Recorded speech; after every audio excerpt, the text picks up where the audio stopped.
relatif à la pollution que nous connaissons à la rivière Chikapa. Elle était sur place et dès les premières heures, elle a suivi la situation. Et il y a 2 jours, d'autres collègues du gouvernement, conduits par le ministre d'État, ministre de la Pêche, du développement rural, sont sur place avec l'appui humanitaire du gouvernement pour apporter l'appui aux populations qui ont été touchées. Et donc aujourd'hui, comme de pratique, on va aborder ces sujets, mais c'est un privilège d'avoir la vice-première ministre ce jour. Nous parlerons aussi évidemment de questions liées au secteur de l'environnement.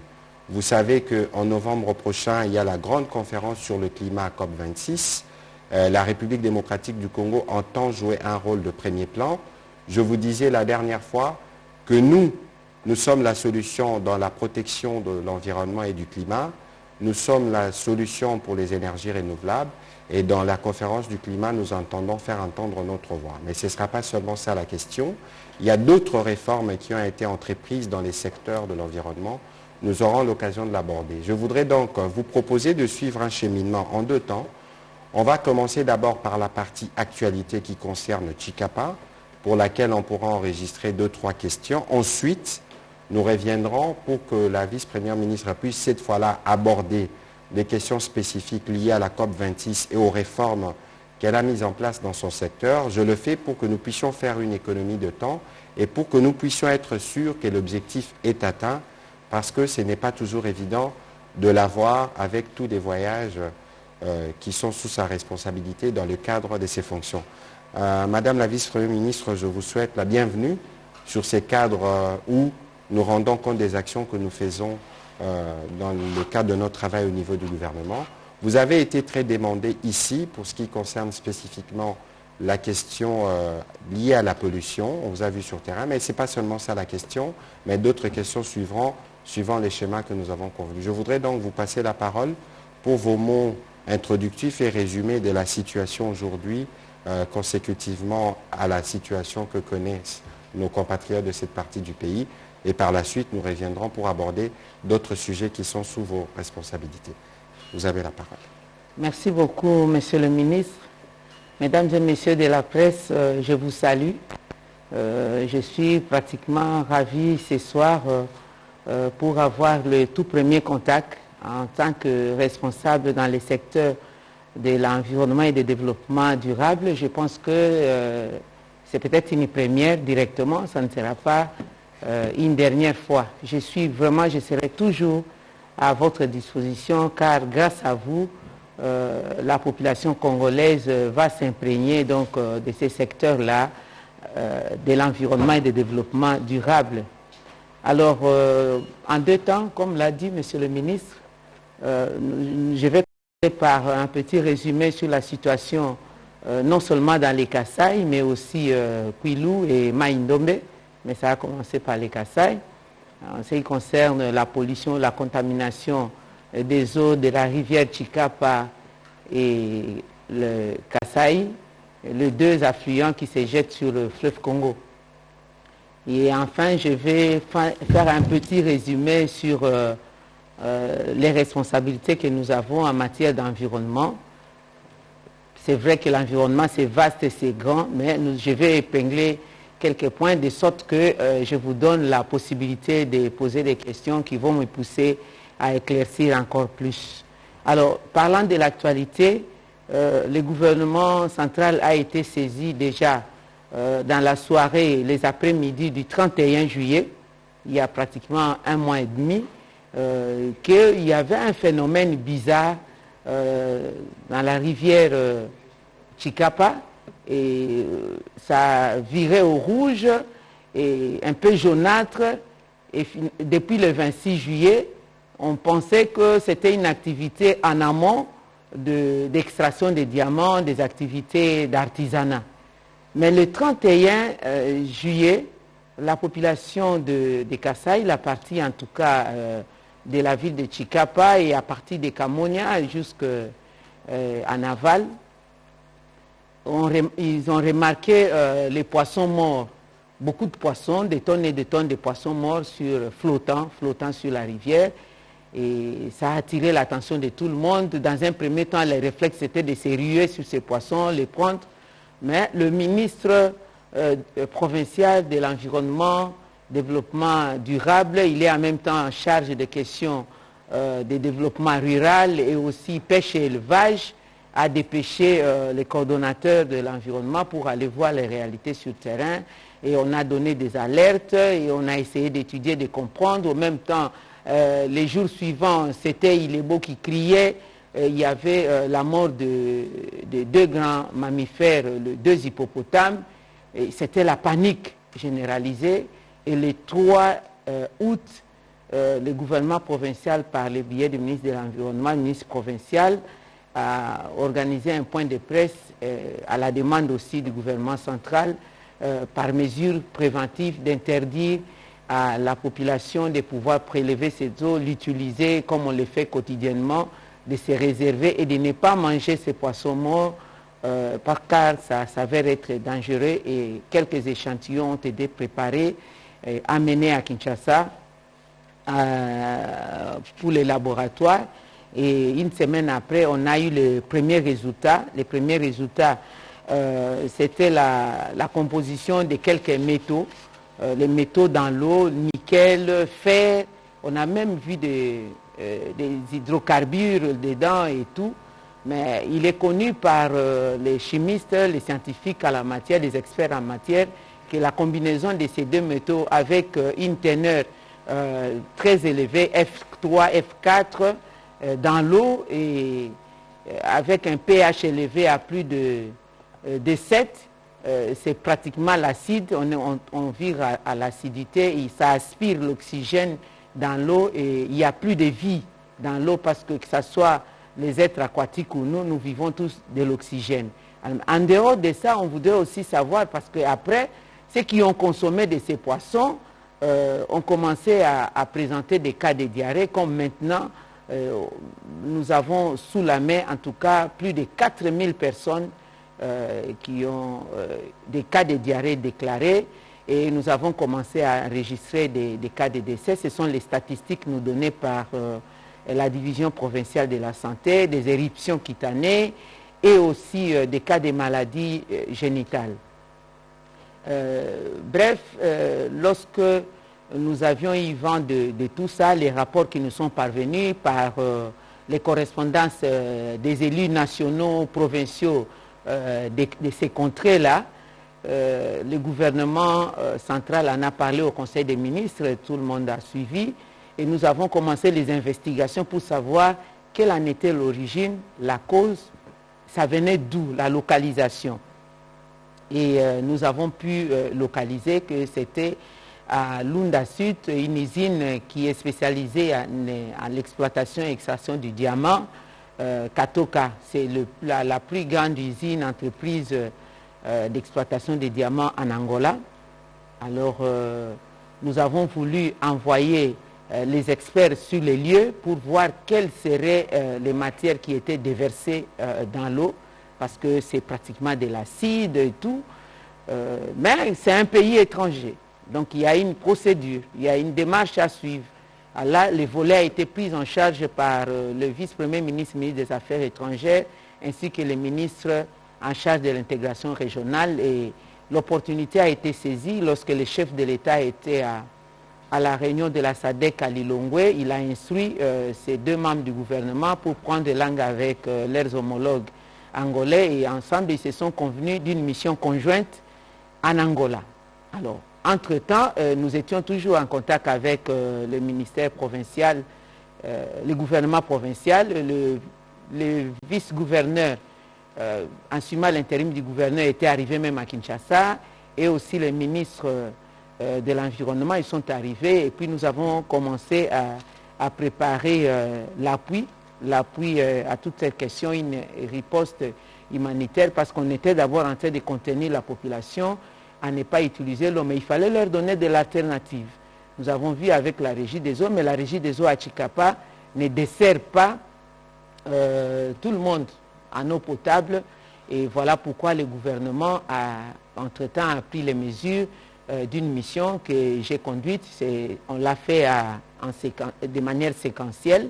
Je suis allé au nom du gouvernement apporter le message de solidarité du chef de l'État, du Premier ministre, du gouvernement central dans son ensemble aux populations touchées, et aussi une mission scientifique accompagnée d'une mission humanitaire, parce que j'étais en même temps accompagné des experts qui jusqu'à présent sont là-bas. Ils ont déjà investigué les prélèvements des eaux, du sol, des sédiments et les questionnements pour avoir tout le reste, travailler en collaboration avec les scientifiques de la Régie des eaux, les experts de la Régie des eaux, ainsi que les médecins chefs des zones, parce que des 18 zones de santé, 13 sont touchées. Voilà, la situation se présente de cette façon-là. Et du côté diplomatique, ça s'est poursuivi. Vous avez entendu, vous avez vu à la CEAC, il y a eu des déclarations de soutien. Et au niveau des COMIFAC, nous partageons les eaux du bassin du Congo ensemble. Il y a eu aussi des déclarations de soutien. Et nous sommes en collaboration avec d'autres institutions internationales, notamment la FAO, qui a aidé aussi avec d'autres investigations de laboratoire, et les informations se recoupent et corroborent. Mais nous sommes encore dans le processus de la procédure diplomatique pour aller voir concret. Mais j'ai oublié de dire une chose, que parmi les mesures les plus urgentes, c'était d'abord de saisir cette usine via la note verbale signée par le VPM, le vice-premier ministre en charge des affaires étrangères, via l'ambassade de l'Angola ici. Et une bonne chose est qu'on avait arrêté cela. Bon, on ne sait pas exactement, comme on l'a dit, c'était un accident, n'est-ce pas, où c'était fait de manière connue. On aurait appris nettoyage des machines, on a utilisé quel genre d'acide, on ne sait pas trop. Mais après, il y a eu un communiqué que nous avons vu dernièrement par les biais de médias, que c'était un accident de déversement des eaux, de recueillement, de nettoyage justement de ces matériels des usines, et ça s'est déversé vers la rivière. Voilà la situation, comment elle se présente. Et en dernière nouvelle, il y a cette usine qui a reconnu, n'est-ce pas, que ça venait de ces acides, et le gouvernement angolais l'a reconnu. Pour nous, nous pensons que c'est un grand pas pour aller vers la réparation, parce qu'à ce stade, c'est la destruction totale des écosystèmes, notamment la vie aquatique, la biodiversité aquatique. C'est ça le grand problème, parce que la restauration de la biodiversité aquatique est un grand problème. Nous avons aussi, les poissons sont morts, donc les alevins aussi. Et si vous avez des mammifères de la taille des hippopotames, c'est qu'il y a aussi des reptiles qu'on n'a pas pu peut-être voir, parce que tout le monde avait peur d'accéder à ces eaux. Bon, évidemment, en arrivant là-bas, les eaux ont commencé à s'éclaircir, mais ce n'est pas évident. Ce n'est pas parce que les eaux se sont éclaircies que tout est fini. Nous avons encore des réserves. Les experts qui sont restés sur terrain, d'ici là, demain, après-demain, ils vont nous donner des informations nécessaires pour savoir si nous pouvons demander à la population d'y accéder. Mais le tissu socio-économique à Chikapa et dans des coins touchés vraiment a reçu un coup, parce que les activités principales, il y en a deux. Outre l'activité artisanale d'exploitation du diamant, mais il y a la pêche. Donc toute cette chaîne de la pêche, des pêcheurs aux vendeurs, aux revendeurs, aux consommateurs, et c'est la situation économique et sociale qui est frappée. Si nous parlons des mammifères au niveau des Ilebo, c'est l'écotourisme qui est aussi frappé. L'accès à l'eau, c'est un grand problème. Là, le gouvernement a tenu compte de ça. Nous avons prévu le programme où nos collègues de développement rural, le ministre d'État et le ministre de la Pêche et l'Élevage, ainsi que le ministre des Affaires sociales et humanitaires, le ministère de la Santé aussi, nous avons envoyé un lot de médicaments composé de 40 tonnes de médicaments anti-diarrhée, lutte contre les maladies hydriques, et aussi le paludisme, évidemment, comme c'est toujours permanent, et on a tenu compte des éruptions cutanées, etc. Il y a aussi des forages d'eau qui sont prévus, le renforcement des capacités de la Régie des eaux, parce que nous avons constaté que la régie des eaux, là-bas à Chikapa, sur place, a la capacité de desservir 50 000 mètres cubes par jour, mais la desserte en eau potable, c'est seulement 3% de la population, parce qu'il y a un coût. Nous pensons qu'au niveau du gouvernement, nous sommes en train de nous activer pour faciliter les raccordements en eau et puis procéder à l'aménagement des puits, des sources naturelles pour les villageois et tout, et aussi des fontaines. Ben voilà, c'est comme ça que ça se présente la situation. Il y a beaucoup de choses, mais nous avons essayé de les résumer. En tout cas, c'est ça l'essentiel. S'il y a d'autres questions, nous pouvons aller à éclaircir. Voilà, alors, donc on va prendre une série de questions spécifiquement sur la situation de Chikapa. On en prendra 5. Nous voulons des questions courtes, claires et précises. Vous avez vu que la présentation de la ministre, de la vice-première ministre a été assez exhaustive pour vous donner tout ce qui a pu être fait par le gouvernement. On va commencer par Alfred Ntumba.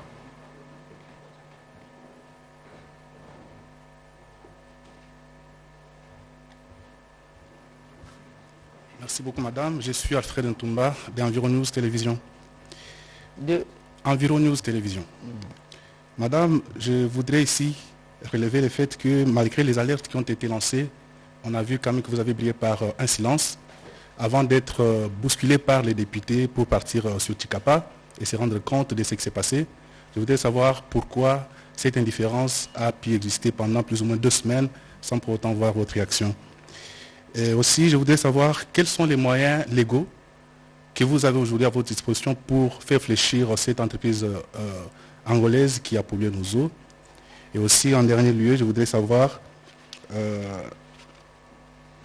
en termes de chiffres aussi, quelles sont les statistiques que vous disposez aujourd'hui pour essayer un peu de prendre ça comme des moyens légaux et faire la pression sur cette entreprise. Merci. Allez-y.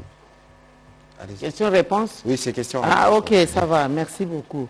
Bon, par rapport au silence, je ne sais pas, je tiens quand même à dire que le gouvernement provincial est le prolongement de l'action du gouvernement central. Donc, si la situation a été connue de la population à partir du 26, le 31, il y a eu les cas, comme je vous ai dit, des poissons qui sont retrouvés morts sur la surface des eaux. Mais le 3 août, il y a eu une conférence de presse pour prendre des mesures du genre préserver la population, etc. Donc, si le gouvernement provincial s'exprime, c'est la République démocratique du Congo qui s'est exprimée. Alors maintenant, lorsqu'il a fallu notre présence, nous y sommes allés. Donc, il n'y a pas eu de silence, il y a eu des continuités. En plus, le gouvernement ne peut pas briller par des déclarations. Le gouvernement, c'est l'action des terrains. Lorsqu'on nous informe, nous avons commencé directement les actions diplomatiques. Chacun joue son rôle. Moi, j'ai préparé les experts avec le ministre de Pêche et Élevage, les ministres, les VPM aux Affaires étrangères et intégration régionale ont pris langue avec l'Angola et les ministres provinciaux se sont occupés travailler avec les médecins sur place pour la prise en charge. C'est un peu ce que nous sommes en train de faire.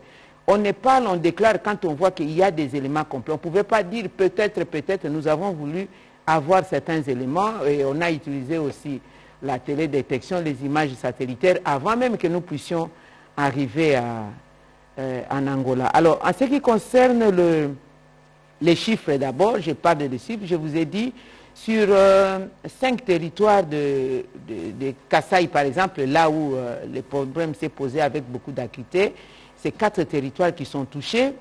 Nous avons environ 13 zones de santé sur 18 et nous avons 69 aires de santé et puis nous avons sur environ 968 973 habitants, population affectée directement ou indirectement, et puis il y a 161 490 ménages concernés. Et puis nous avons 4502 cas de diarrhée déclarés. À ce stade, 12 cas de décès dans la zone de santé Bangalubaka, territoire d'Ilebo. Voilà les chiffres que nous pouvons donner. Alors, vous avez parlé des moyens légaux. En ce qui concerne les moyens légaux, je tiens à souligner qu'entre nous et l'Angola, par exemple, nous avons des conventions que nous avons signées, bien que nous n'avons pas ratifiées. Nous avons la convention, l'additif sur le bassin du Congo, la convention des SICOS sur la gestion intégrée des ressources en eau, et il y a aussi la politique de la CEAC sur les ressources en eau, et nous avons aussi la politique des États membres de la SADC sur les ressources en eau.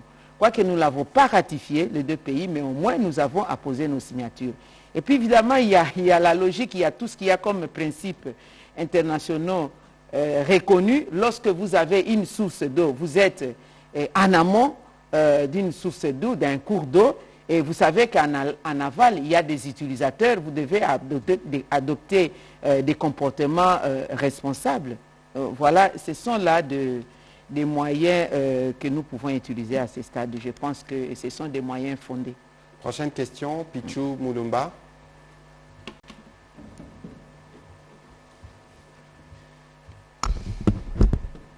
Merci. Madame, depuis l'alerte faite le 12 août, ça fait près de 3 semaines après que cette alerte soit faite, vous n'avez toujours pas eu une commission mixte pour évaluer la situation avec la partie angolaise. Est-ce que les choses ne tirent pas trop en longueur au regard de la situation dramatique? La deuxième préoccupation, c'est que vous avez été sur terrain. Vous évoquez d'ailleurs des conséquences dramatiques, notamment des cas, autant des cas de diarrhée avec des décès. Quel est le coût direct de cette pollution en termes de dépenses que le gouvernement doit engager? Merci.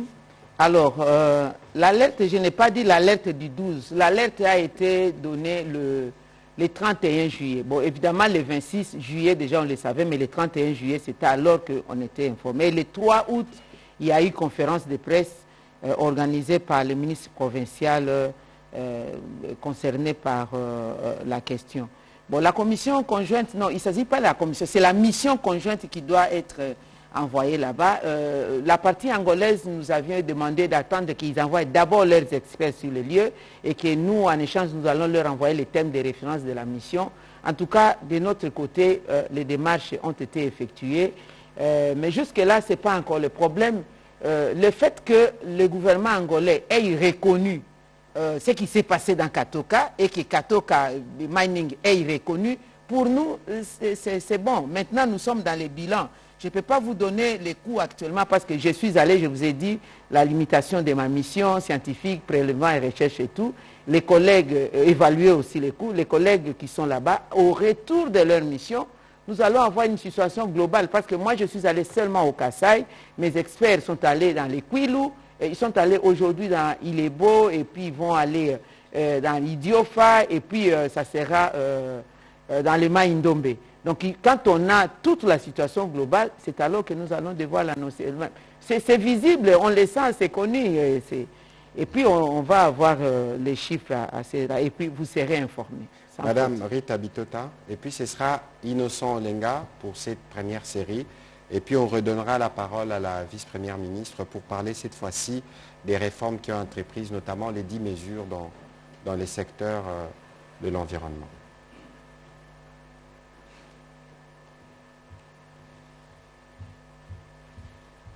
Merci, Monsieur le ministre, pour la parole.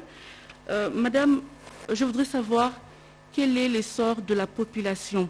Vous avez bien fait de le souligner tout à l'heure, que le tissu économique, socio-économique a été frappé de plein fouet. Alors, je veux savoir, est-ce que cette population sera dédommagée? Deuxième et dernière préoccupation, selon certaines sources, Kinshasa serait aussi menacée par ces fléaux. Quelles sont les dispositions prises pour éviter que cela se produise à Kinshasa? Merci. Merci beaucoup, madame. L'essor de la population, je l'ai dit, je ne vais pas y revenir. Il y a des populations touchées directement et nous tous, là, nous sommes touchés indirectement parce que ça nous concerne, nous tous. Alors, dédommagement, non, il s'agit de la réparation. Il y a toute une procédure de réparation par rapport au principe pollueur-payeur. Ça, c'est rien à faire. Nous allons suivre cette procédure-là. La difficulté a toujours été la non-reconnaissance des faits. Comme les faits sont reconnus, et c'est déjà un grand pas vers la réparation, parce que les faits sont là, les cas sont là sous la main. Alors, Kinshasa menacé, oui, c'est vrai, Kinshasa est menacé, devait être menacé si la situation continuait. Je vous ai dit que Tshikapa joint Kasai, les deux font l'affluent du fleuve Congo. Et nous partageons même les poules Malébo du fleuve Congo avec les Congo d'en face. Voilà pourquoi il y a aussi des inquiétudes au niveau du Congo-Brazzaville. Mais les précautions à prendre, on a pris ces précautions-là depuis le 3 août, de demander qu'il soit mis fin au déversement de ces substances-là nocives qui ont pollué, contaminé les eaux.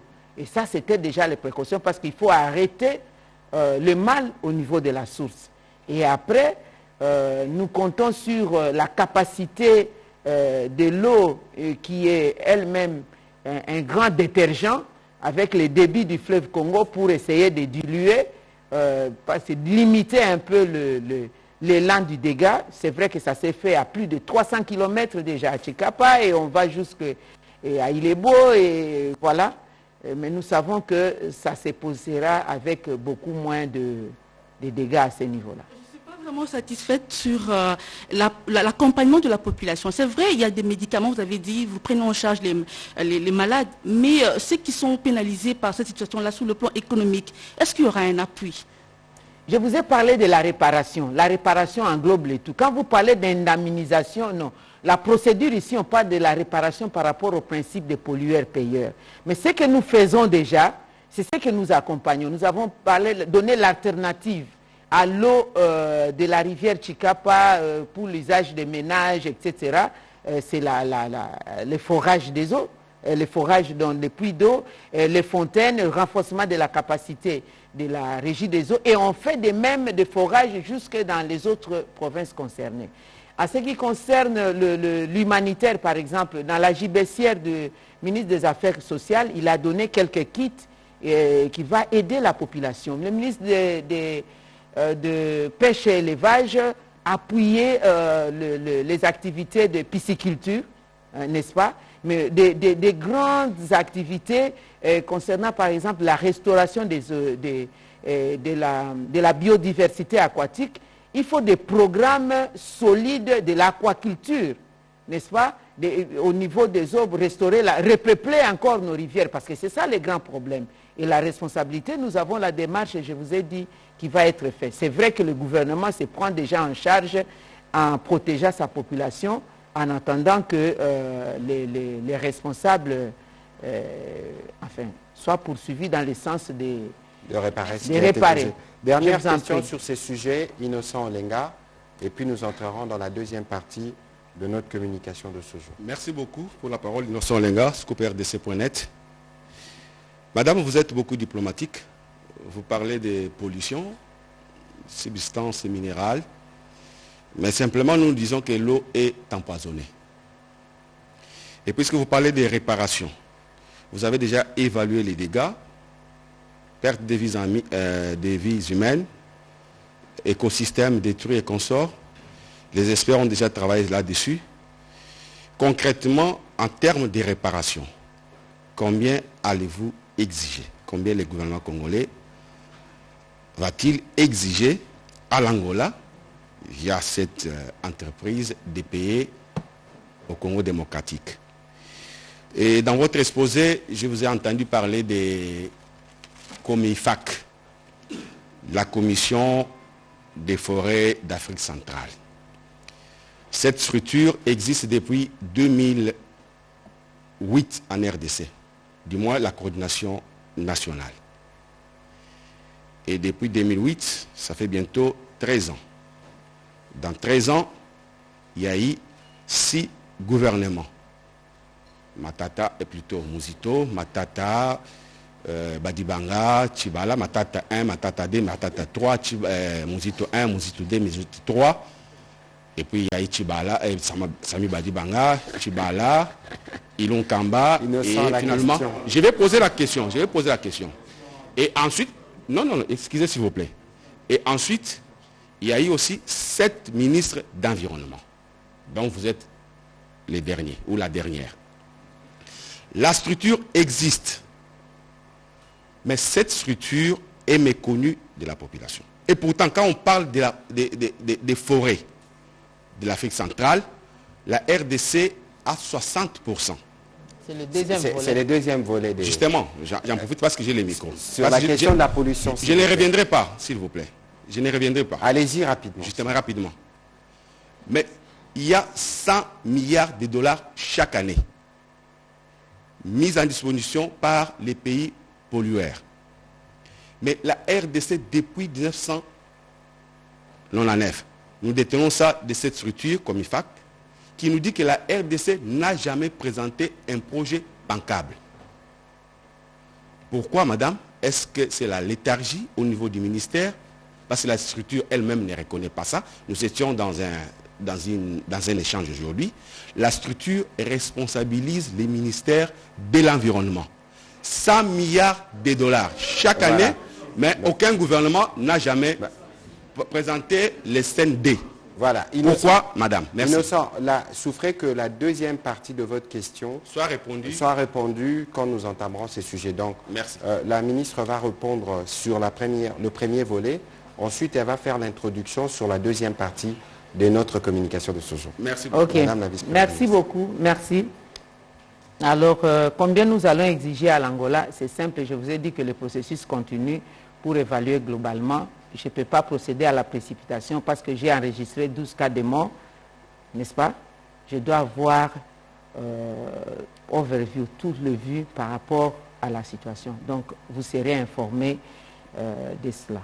Merci. Alors, voilà, maintenant, vous pouvez entamer la deuxième partie pour parler brièvement des réformes. Nous avons 45 minutes, chers amis de la presse, parce que nous devons libérer l'antenne pour le journal. L'Excellence va introduire 5 ou 10 minutes. Ensuite, je voudrais des questions précises pour lui permettre de répondre au plus grand nombre de questions. Ok, merci beaucoup. Lorsque nous avons pris les fonctions du ministère de l'Environnement et du Développement durable, nous avons commencé par les 10 premières mesures pour redresser, n'est-ce pas, ces secteurs-là, combien vital.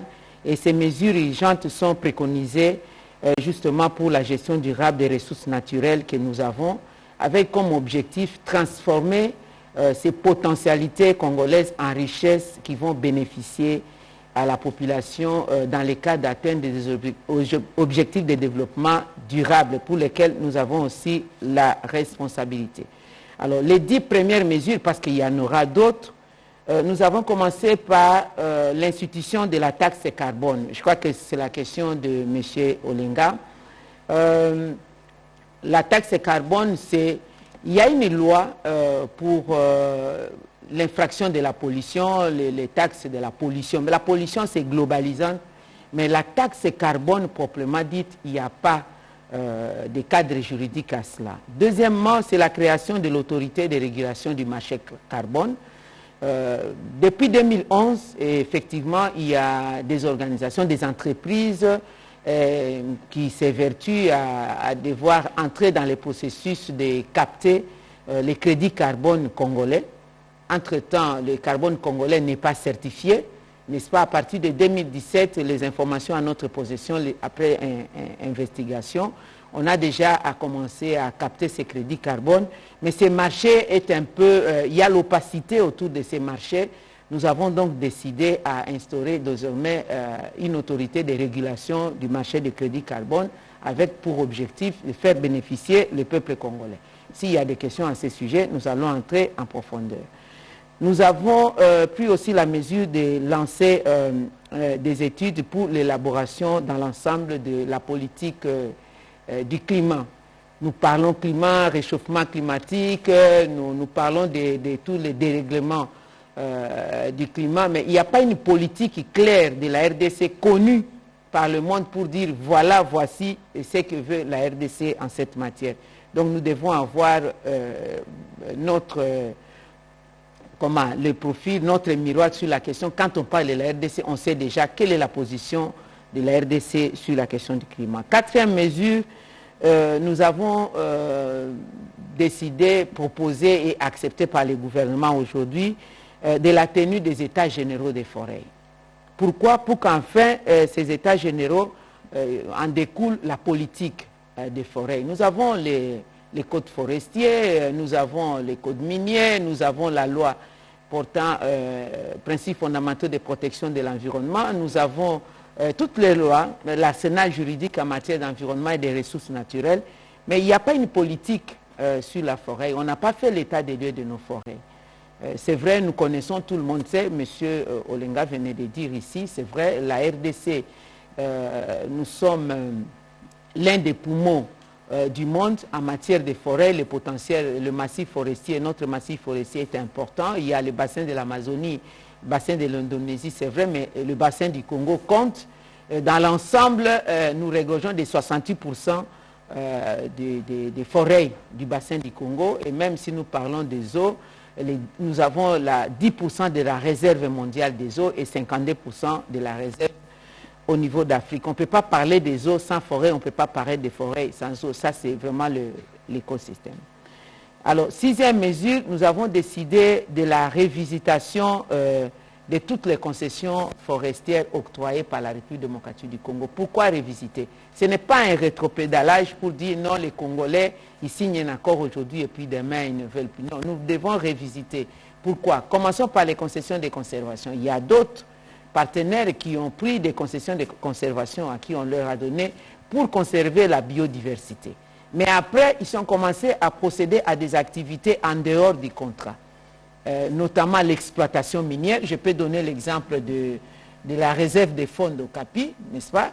Et on a même écarté les riverains tout autour pour élargir les espaces de ces aires protégées.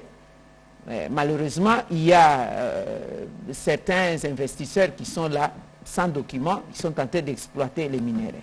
Et d'autres encore, dans ces concessions de conservation, en ont eu les documents pour commencer à capter les crédits carbone, alors que ça ne se trouvait pas dans les contrats. Donc il y a des éléments nouveaux qui nécessitent à ce que le gouvernement congolais puisse révisiter ces contrats de conservation. Que ce soit les contrats d'exploitation. Ils ont acquis, il y a des entreprises qui ont acquis des contrats d'exploitation en bonne et due forme, mais il y a des éléments de fraude que nous avons décelés. Il y en a qui ont signé par exemple un contrat je donne un exemple de 50 000 hectares, mais après ils sont en train d'exploiter dans plus de 100 000 hectares. Donc dans l'ensemble, nous avons remarqué que dans ces domaines-là, 90% des exploitants forestiers, je ne dis pas tous, j'ai quand même laissé, il y a un bémol, 90% travaillent soit dans l'illégalité totale, ou la légalité partielle, ou carrément dans l'informel. Et là, c'est le Congo qui perd. C'est la République démocratique du Congo, le Trésor congolais qui en pâtit, à telle enseigne que de juin 2017 à juin 2020, sur autant de pourcentages d'exploitation des forêts normales, d'exportation des grumes brutes, le Congo n'en a perçu dans son trésor public que 16%, donc 84% volatilisés. Voilà pourquoi nous avons pris aussi la mesure de suspendre la suspension de toute exportation des grumes brutes. Évidemment, il y aura des mesures d'accompagnement. Dans les mêmes ordres d'idées, nous avons procédé à la levée du moratoire en cours d'octroi des titres d'exploitation. Pourquoi lever du moratoire? Parce que d'abord, ce moratoire a été pris il y a 19 ans. Ça, c'est du provisoire. On ne peut pas demeurer dans du provisoirement définitif. Il faut lever ce moratoire pour prendre des mesures contraignantes définitives qui permettent à la restauration des écosystèmes, à la gestion rationnelle de nos ressources forestières. Et puis, enfin, nous avons pris la mesure de procéder, nous sommes déjà dans les enquêtes, de pouvoir procéder à la conciliation des données statistiques sur tous les services qui interviennent dans le secteur de l'environnement. Il y a la DGDA, l'OGFREM, l'OCC, DGRA, DGI, etc. Surtout en matière d'exportation. Pourquoi je vous ai parlé des données statistiques sur les rentrées dans les trésors publics? Les données ne sont pas, ne corroborent pas. Donc il y a quelqu'un qui exporte par exemple 150 000 mètres cubes mais qui présente 15 000 mètres cubes ou qui présente 10 000 mètres cubes. Alors, quand vous allez interroger l'OGEFREM, vous avez d'autres chiffres, vous allez à la DGDA, DGRAD, vous avez d'autres chiffres. Et là, c'est la République démocratique du Congo qui en pâtit. Je sais que ce sont des mesures impopulaires, mais ce sont des mesures importantes, de sorte que l'intérêt du Congo en bénéficie. Et je sais que je vais avoir l'accompagnement de la presse que vous êtes pour convaincre l'opinion. Merci. Merci. On va prendre cette série de questions. On a à peu près 20 minutes. On va essayer d'être bref, précis et direct. On commence par Madame Réé Matabou et puis ce sera Pascal Moulema.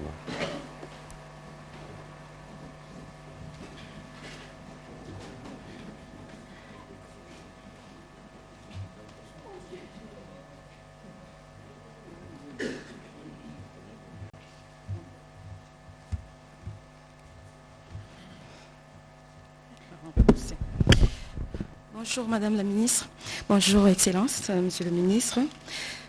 Vous avez tout à l'heure parlé des différentes mesures. Vous avez notamment parlé de la levée du moratoire de 2002 sur l'octroi des titres forestiers.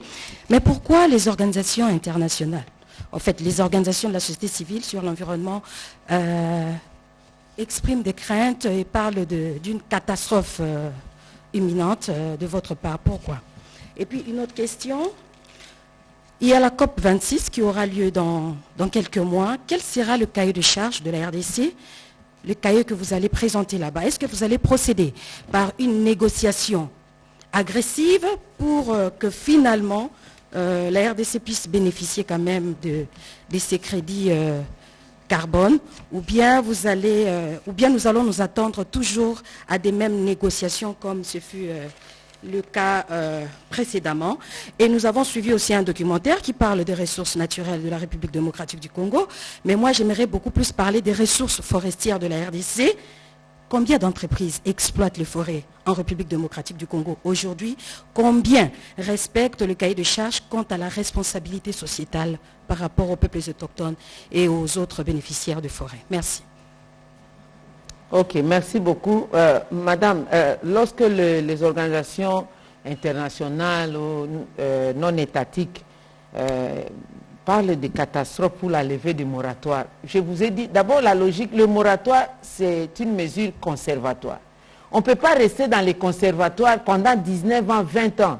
Ça, c'est pas, excusez-moi l'expression, c'est pas responsable. Et puis, cette mesure conservatoire se trouve être dépassée. Dépassée en ce sens, conservatoire, c'était quoi? C'est dire, on n'octroie pas les concessions, n'est-ce pas, d'exploitation. Mais malgré qu'on a dit, on n'octroie pas de concessions d'exploitation jusqu'à nouvel ordre. Vous voyez des grumes qui passent, hein, des mètres cubes et des mètres cubes. Et d'autres activités qui sont en train de se faire dans ces concessions. Nous pensons qu'il faut plutôt lever les mesures, la mesure conservatoire, prendre des mesures définitives contraignantes. Lesquelles mesures? Premièrement, c'est la révision de tous les contrats. Je vous ai parlé des contrats de concession et des contrats de conservation. Contrat de conservation, l'exemple c'est quoi? Quelqu'un qui vient dire, j'aime la biodiversité, je vais protéger les parcs Salonga. Voici les moyens, c'est une institution ou un individu, voici les moyens pour protéger les parcs Salonga, garder la biodiversité, il y a telle autre diversité, faune, flore là-bas. Mais après, vous voyez que la même personne procède à l'exploitation des bois et l'exportation, autre chose que la conservation. Et parfois dans les dimensions au-delà, nous voulons lever cette mesure de sorte que nous prenons des mesures contraignantes nécessaires qui nous permettent à la République démocratique du Congo de récupérer ces forêts et de les protéger. Parce que notre engagement, c'est quoi? Le réchauffement climatique aujourd'hui, le monde a besoin de l'oxygène. Je vais en parler lorsque je vais aborder la question de la COP 26. Nous devons donc aller être logiques avec nous-mêmes. Nous ne pouvons pas faire une chose et son contraire. Alors, combien d'entreprises qui exploitent la forêt aujourd'hui? Je vous ai dit, ils travaillent soit dans l'illégalité totale, semi-légalité ou dans l'informel. Et du coup, les statistiques, on a du mal à les avoir. Voilà pourquoi nous avons pris ces mesures de révision des contrats, des concessions octroyées à tout le monde. Et nous allons aller avec les cadastres forestiers, n'est-ce pas, pour aller mesurer mètre carré par mètre carré, kilomètre carré par kilomètre carré, pour savoir qui est ici, qui fait quoi.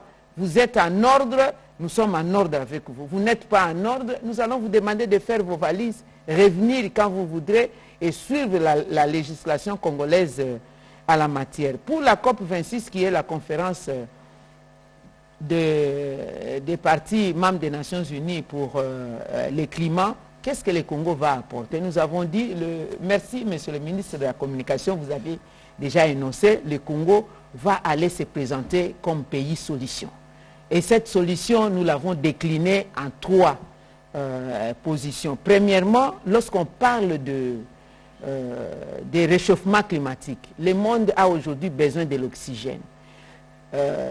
On a besoin des forêts de la République démocratique du Congo, parce que nos forêts, non seulement nous avons ces pourcentages que je vous ai dit, mais nos forêts ont la capacité de séquestration de pollution même des années antérieures, aujourd'hui et dans le futur. Parce que nous avons un massif forestier qui est resté jusque-là intact. Malheureusement ou heureusement pour nous, n'a pas été exploité à outrance de manière industrielle. Nous avons encore des forêts vierges intactes qui vous dégagent l'oxygène nécessaire avec le relief du Congo. Et nous avons les arbres qui ont, depuis la création, ça existe et personne n'y a touché. Cela, on ne trouve pas dans d'autres bassins que je ne vais pas me mettre à citer, vous les connaissez. Pour ce faire, le monde a besoin de nous. C'est vrai, nous aussi, nous avons besoin du monde. Alors, nous allons présenter notre massif forestier comme étant une solution. Deuxièmement, nous allons présenter notre réseau hydraulique comme étant une solution. Pourquoi la solution? Parce qu'avec le débit qui est connu du fleuve Congo, renforcé par tous ses affluents, nous avons la capacité de produire l'énergie propre par Inga, à travers Inga, l'énergie hydroélectrique. À ce stade, le tout mélangé, énergie Inga ou énergie alternative, verte, etc., c'est 14% des Congolais qui ont accès à l'électricité. Mais si nous pouvons renforcer la capacité de Inga avec les programmes d'adaptation, les programmes d'atténuation, eh bien, le Congo peut arriver à desservir 70% ou 80% des Congolais rien que par Inga et aussi les autres pays voisins. Du coup, lorsque nous allons accéder à cette énergie, nous allons mettre moins de pression sur les forêts, surtout en ce qui concerne les bois de chauffe. Pas seulement pour les ménages, mais aussi nos petites et moyennes entreprises, les briques cuites, les boulangeries, les savonneries, les huileries, des petites unités de production où partout nous travaillons, il n'y a pas d'énergie, nous utilisons le bois de chauffe comme énergie. Et troisième palier, c'est nos minerais stratégiques.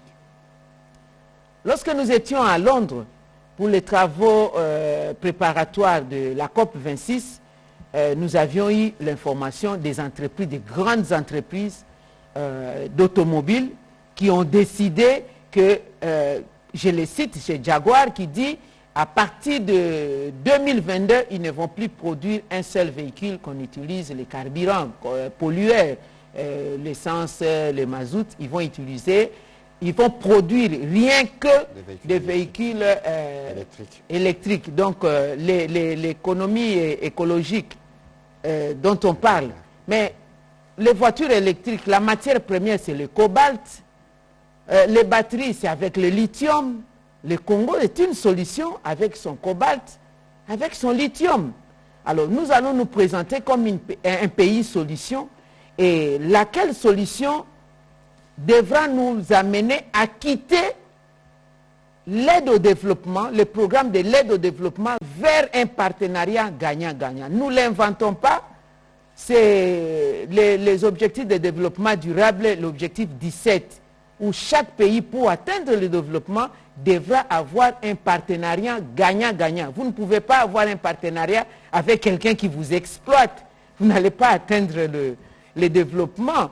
Et ça ne vient pas du Congo, ça vient aussi de l'accord de Paris, hein, après la COP qu'il y a eu à Paris, où on a ouvert, c'est différent de la convention, l'accord de Kyoto. Maintenant, il est permis à chaque État d'avoir un accord bilatéral là où il y a les intérêts de son pays pour amener son peuple vers le développement. Voilà ce que nous allons présenter, la RDC Pays Solutions. Non, madame, s'il vous plaît. C'est la question que j'avais posée. S'il vous plaît, elle va y répondre. La ministre n'a pas répondu. Oui, elle y répondra. Elle a enregistré. On va prendre la question de Pascal Moulégois. Je vais y répondre. Essayez d'être concis pour permettre aux autres journalistes de poser des questions. Moulégois pour RFI. Madame la ministre, concernant cette levée du moratoire, vous voulez à la fois être une solution, mais vous détruisez les écosystèmes qui pourraient en fait vous donner ce poids d'être une solution. Devons-nous considérer cette levée du moratoire comme un mécanisme de chantage à la communauté internationale pour les intérêts que peut-être vous n'avez pas obtenus, vous, en tant que République démocratique du Congo? Qu'attendez-vous? Qu'est-ce que la RDC attend de la communauté internationale pour ne pas lever ces moratoires? Ces ONG internationales et nationales ont écrit ce matin aux bailleurs de fonds internationaux de la RDC pour alerter sur la menace qui pèse. Votre ministère, en fait, il y a beaucoup de décisions qui font polémique. C'est aussi cet arrêté sur l'abattage des espèces, certains étant même protégés comme les gorilles des montagnes dans l'est du pays. L'ICCN estime que c'est un recul et en quelque sorte vous avez autorisé les braconnages. Pourriez-vous nous expliquer les motivations de cet arrêté, à part justement l'ambition de renflouer les caisses de l'État? Merci beaucoup. Je vais commencer d'abord par la question de la convention sociétale, parce que ça rentre aussi dans cela, pour dire que nous ne sommes plus, dans la convention sociétale, on n'est plus dans l'aide sociale, où lorsqu'il y a une entreprise qui arrive pour exploiter dans un coin et que par rapport aux riverains ou les ayants droit, on procède à l'aide humanitaire sociale. Non, c'est une obligation d'investissement. C'est une obligation, vous exploitez ici, vous y apportez le développement. Voilà pourquoi je reprends encore pour dire nous sommes dans la révisitation de tous les contrats. Lorsque nous allons les révisiter, c'est pour faire l'état des lieux et évaluer et au besoin recadrer. Tout simplement ça, il n'y a pas autre chose. Et le tout en faveur de la population. L'affaire du moratoire, peut-être qu'on ne se comprenait pas. Le moratoire d'abord en soi, c'est quoi? Il y a eu un moratoire. De telle période à telle période, nous n'allons plus octroyer les concessions d'exploitation. On ne veut plus de l'abattage des arbres. On donne aux entreprises, à certains exploitants, de conserver ces concessions. Il y a eu un moratoire, le gouvernement congolais n'octroyait plus. Mais bien que le gouvernement congolais a ce moratoire et qu'il n'octroie plus, mais on continue à exploiter. Et pour raison de moratoire, nous ne pouvons pas accéder, on n'a pas de données. Si vous voulez exploiter, venez demander l'autorisation. Mais vous ne demandez pas l'autorisation, vous vous retrouvez par des gens qui ont des concessions de conservation qui procèdent à l'exploitation des minéraux. S'il vous plaît. C'est pourquoi nous avons dit à quoi sert le moratoire qui est dépassé. Et par la logique, une mesure conservatoire ne peut pas demeurer définitivement. J'ai parlé ici du provisoirement définitif. Ça ne peut pas exister.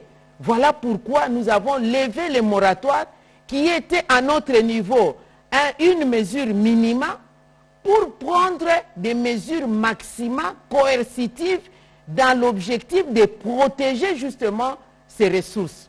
Lorsque je dis nous levons le moratoire, mais nous faisons l'évaluation de toutes les conventions. Là où nous devons retirer les licences d'exploitation, nous n'allons pas nous interdire de le faire, quand vous n'avez pas respecté. Là où nous devons élargir nos aires protégées, nous n'allons pas nous interdire à élargir nos aires protégées. Ça fait partie des CEDEN, où nous avons des assignations à ces sujets. Alors, vous avez parlé de l'arrêté sur l'abattage. Je l'ai déjà dit plusieurs fois. Je suis en train d'examiner cet arrêté pour voir les bien fondés. Ce qui est vrai, c'est que le Congo regorge de la biodiversité nécessaire. C'est différent des autres pays. On ne peut pas s'excuser pour ça. Je prends le cas des perroquets gris. Dans certains pays du monde, il est interdit d'exploiter, d'exporter, de vendre, de commercialiser les perroquets gris. Mais nous en avons en abondance. Nous avons émis notre réserve. Et dans ces conventions internationales, la réserve est reconnue de chaque État. C'est notre souveraineté, c'est notre pays, c'est nos biens, mais nous sommes conscients de la protection de la biodiversité. Lorsque nous disons, nous avons émis notre réserve et que nous voulons prendre ces perroquets, les vendre dans des pays qui ont émis aussi des réserves comme nous, malheureusement, nous ne pouvons pas parachuter, donc quitter notre pays à ces différents pays parce que nous devons transiter par les pays qui ont signé l'accord de ne pas procéder à la vente. On saisit les perroquets. On ne les ramène pas à la forêt, on les saisit, on les ramène chez eux.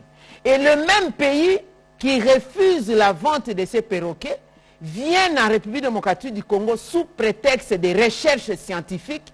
Ils en prennent une soixantaine, une centaine. Vous avez, si c'est 100, vous avez 80 femelles et 20 mâles.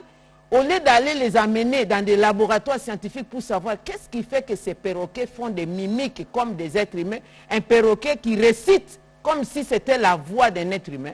Mais non, ils les amènent dans leur cirque, ils les amènent pour les loisirs, ils les amènent dans leur jardin et tout ça. Et ils commencent à les commercialiser, ils tirent des dividendes financiers par rapport à ça. Ils font tout sauf des recherches scientifiques.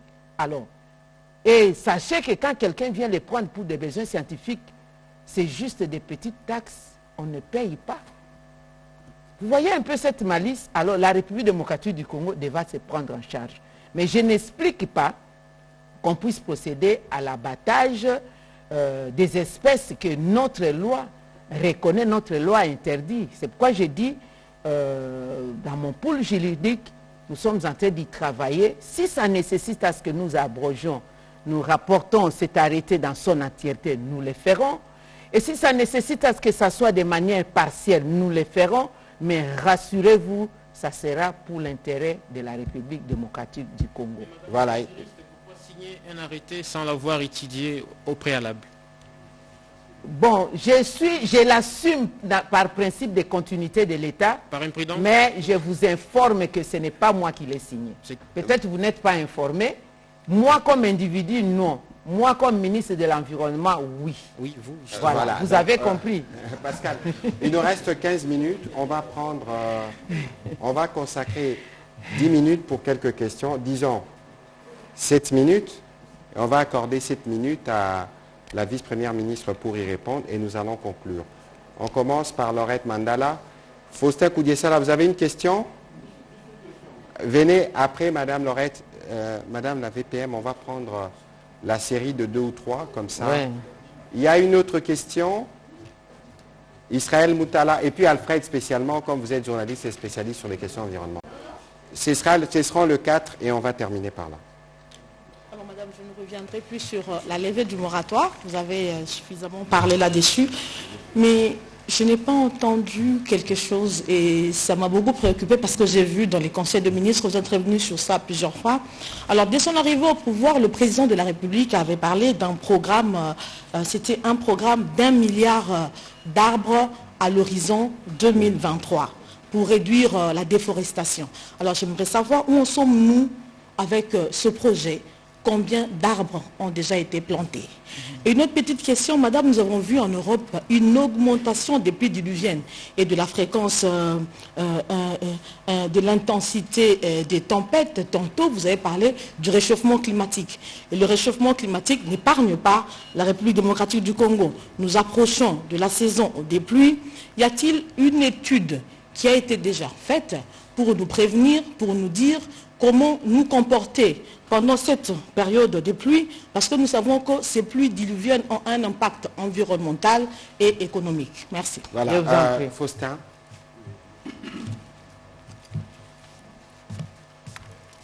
Merci, Excellence, pour la parole. Juste une petite question, Madame. Madame, il y a un problème au niveau du parc de Virunga, parce que quand vous parlez forêt, on voit directement conservation de la nature. Il y a l'Union européenne qui appuie un projet, Alliance Virunga. et qui autorise même des investissements en projets électriques au sein du parc de Virunga. Mais curieusement, il y a un projet similaire qui est développé dans la lisière du parc de Lupemba, malheureusement qui rencontre une farouche opposition. On ne sent pas l'accompagnement du gouvernement alors que le projet, si je peux citer le nom, le projet Sombwe est développé par un Congolais, alors que le gouvernement prône le soutien à l'entrepreneuriat local. Pourquoi cette indifférence du gouvernement à accompagner évidemment ces projets, alors que les mêmes projets, on salit ce qui s'est fait pratiquement à Virunga. Merci. Voilà, Alfred. Je lui donne la parole 2 fois spécialement parce que lui, c'est un journaliste qui a un média spécialement dédié sur les questions d'environnement. Allez-y. Merci beaucoup, Monsieur le ministre, pour cette reconnaissance. Madame, vous avez parlé de la taxe carbone. Je voudrais savoir quelle différence faites-vous entre la taxe carbone et la taxe des pollutions. Est-ce que quelqu'un qui y est soumise à la taxe des pollutions sera-t-il obligé de payer la taxe carbone? La deuxième question, très bientôt, vous allez négocier la deuxième lettre d'intention avec la CAFI. Mais déjà, par mes investigations, j'ai découvert que les négociateurs en chef du côté de la RDC et les maris de la négociatrice en chef du côté de la Norvège. Ne voyez-vous pas déjà qu'il y a les conflits d'intérêts? Merci. Israël Moutala, pour terminer.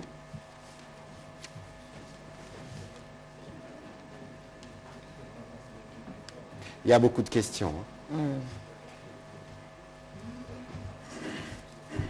Merci, Monsieur le ministre. Madame, j'ai 2 petites questions.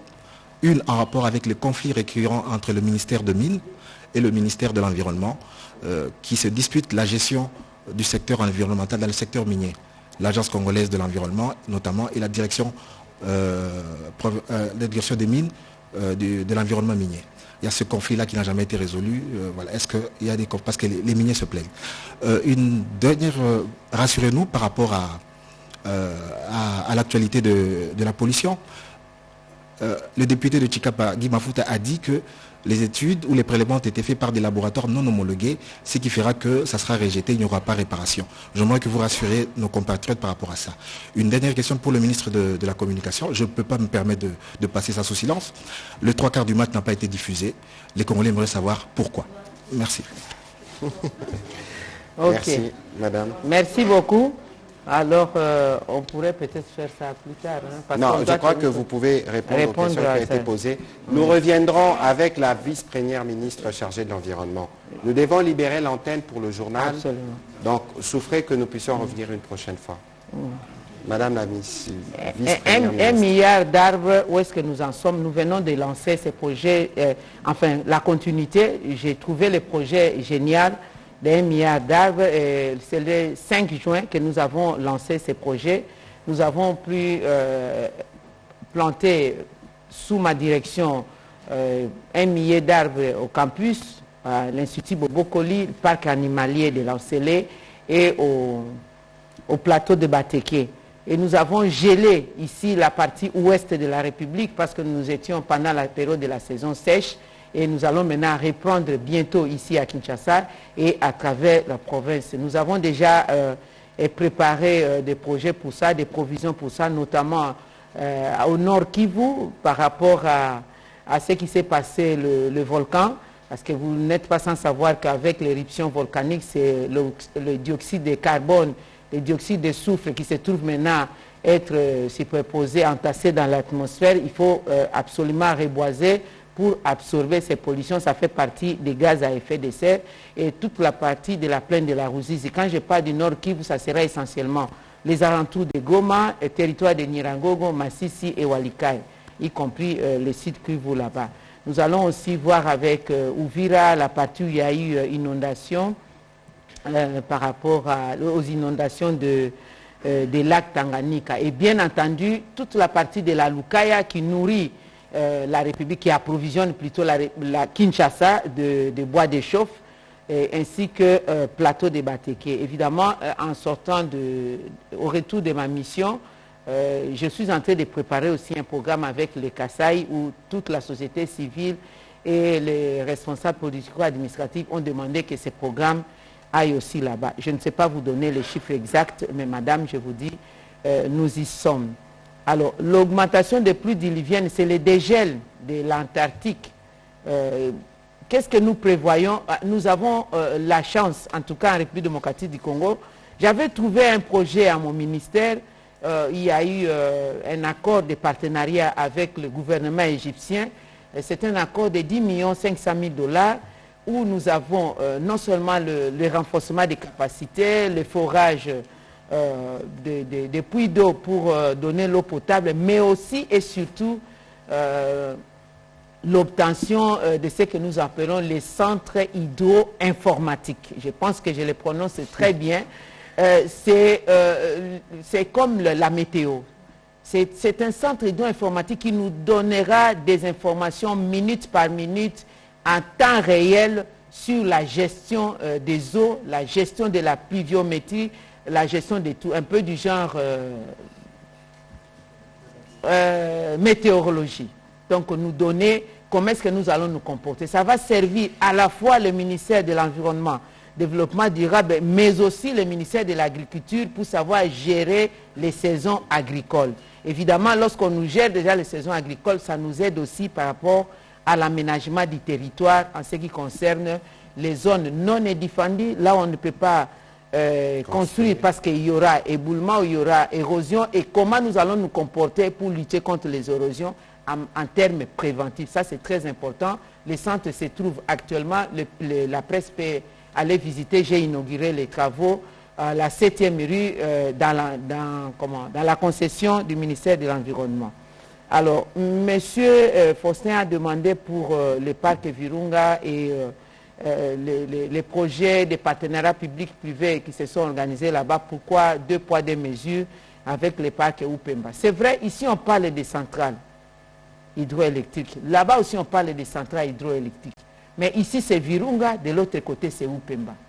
La situation géographique n'est pas la même. Il faut, avant de faire ce genre d'ouvrage, retenir l'eau pour en tirer l'énergie électrique.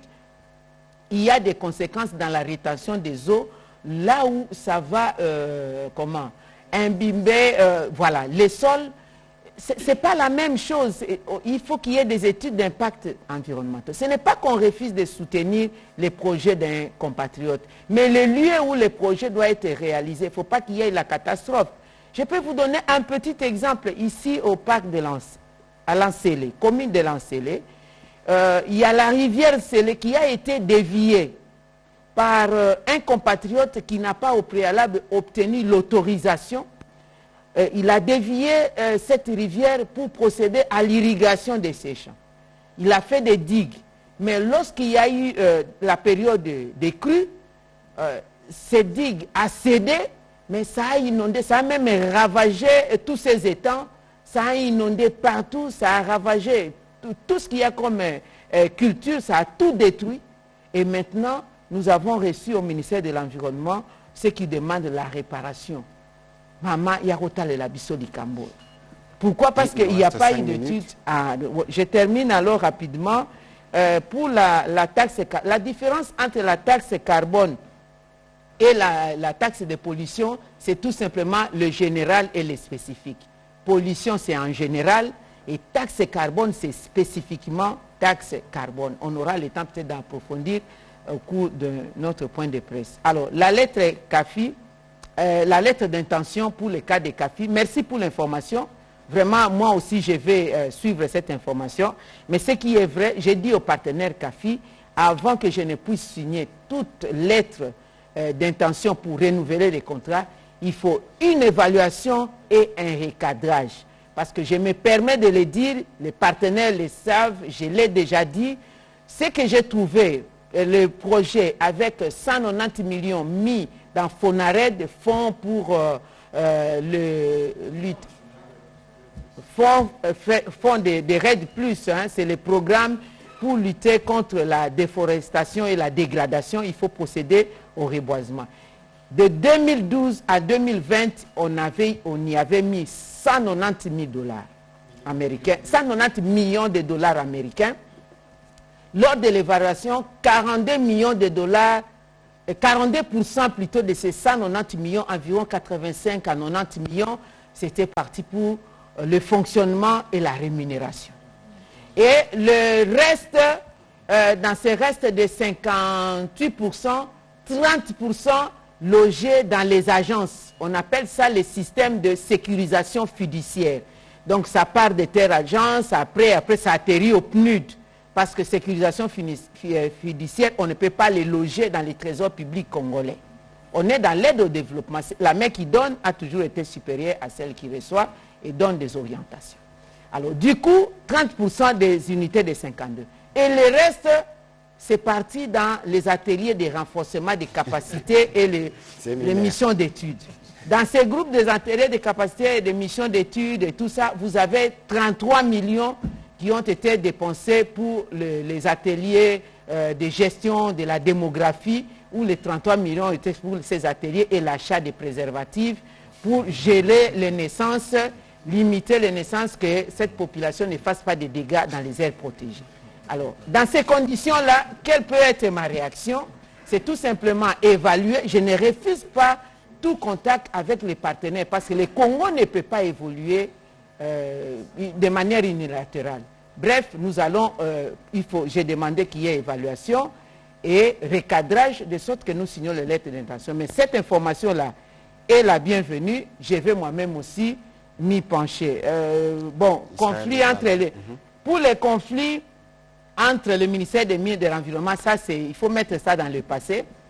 Le ministère de l'Environnement a la vice-primature. Le ministère de l'Environnement dirige la commission des secteurs productifs, des équipements et infrastructures dans lesquels se trouve le ministère de l'Environnement. Donc, il y a facilité d'harmonisation parce que je dirige ces secteurs-là. Nous tous, nous nous battons pour donner les rentrées dans les trésors publics. Donc, il n'y aura aucun problème. Il faut mettre ça dans le passé. Bon, actualité de la pollution. Je peux rassurer. Les prélèvements ont été pris. C'est vrai, les députés nous l'ont dit. Mais je vais vous rassurer que ça s'est fait dans de bonnes conditions et nous avons déjà obtenu l'acceptation de Katoka qui a reconnu. Le gouvernement angolais a reconnu, mais nous, notre travail, c'est de documenter les éléments de preuve parce que quand on voit les poissons mourir, ce n'est pas seulement l'oxygène. Si c'était manque d'oxygène, on n'allait pas avoir des cas de diarrhée et les diarrhées, la mort n'allait pas s'en suivre. Merci beaucoup. Donc voilà, à la question d'Israël Moutala sur la diffusion du match, je crois que nous avons pris toutes les dispositions avec la structure de la FIFA qui s'occupe de la radiodiffusion et qui s'est plutôt posé un problème technique à la RTNC pour lequel j'ai demandé des explications au directeur général pour savoir ce qui s'est passé. Mais il pourra être rediffusé tout à l'heure. Je ne saurais terminer ces petits briefings sans revenir sur l'incident que nous avons connu hier sur la route qui relie Bunia et Beni en province d'Ituri et du Nord Kivu. Un convoi a été attaqué par des terroristes de l'ADF qui a occasionné la mort de 4 compatriotes, nous le regrettons, et 3 blessés qui ont été pris en charge par le gouverneur militaire de l'Ituri et ses services.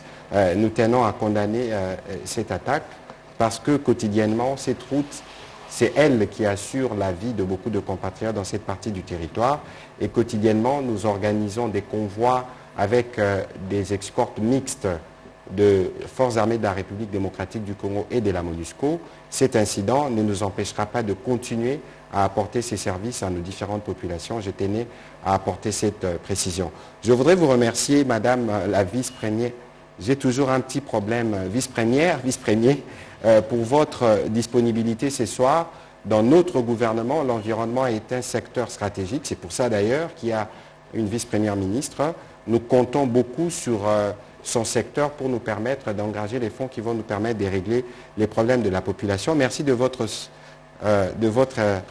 participation à cet exercice démocratique de redevabilité ce soir.